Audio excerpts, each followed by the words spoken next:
இன்றைய நாள் கர்த்தருடைய வார்த்தை சங்கீதம் 121 அதிகாரம் 5 கர்த்தர் உன்னை காக்கிறார், கர்த்தர் உனது வலது பக்கத்திலே உனக்கு நிழலாய் இருக்கிறார். ஆம் தேவ பிள்ளைகளே, இன்றைய நாளிலும் நீங்கள் எந்த சூழ்நிலையில் இருக்கிறீர்களோ, ஆனால் கர்த்தர் உங்களோடு கூட இருந்து அவர் காக்க வல்லவராக இருக்கிறார். அவர் உங்கள் பக்கத்திலே உங்களுக்கு நிழலாக இருக்கிறார் என்பதை நீங்கள் விசுவாசிக்க வேண்டும்.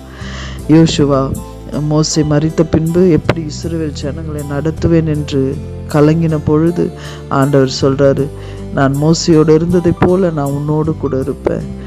உன் ஜீவனுள்ள நாளெல்லாம் ஒருவனும் உன்னை எதிர்த்து நிற்பதில்லை.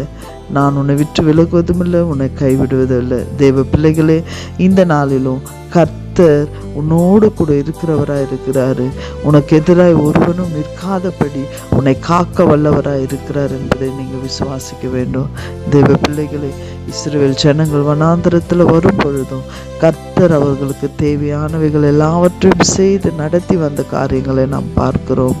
எஸ்தர் தன் ஜனத்திற்காக உபவாசித்து ஜெபிக்கும் போது அந்த ஜெபத்தை தேவன் கேட்டு எஸ்தரையும் எஸ்தர் ஜனத்தையும் முர்தெகாயும் ஜீவனோடு வைத்து விடுவித்ததை போல இன்றைய நாளிலும் தேவனாகிய கர்த்தரிடத்தில் எதுக்கெல்லாம் நீங்கள் மன்றாடி கொண்டு இருக்கிறீங்களோ, ஜெபித்து கொண்டு இருக்கிறீங்களோ, புலம்பிக் கொண்டு இருக்கிறீங்களோ, அது எல்லா காரியத்திற்கும் அவர் உன் பக்கத்தில் நிழலாயிருந்து உன்னை விடுவிக்க வல்லவராக இருக்கிறாரு. நீங்கள் அதை விசுவாசித்து தேவனுடைய வார்த்தையை வசனங்களை அறிக்கை செய்து ஜெபிக்கும் பொழுது உங்களுடைய எல்லா சூழ்நிலையிலிருந்தும் தேவன் உங்களை தப்புவித்து உங்களை நடத்த வல்லவராக இருக்கிறாரு. ஆவியானவர் தாம் உங்களோடு கூட இருந்து நடத்துவாராக. God bless you.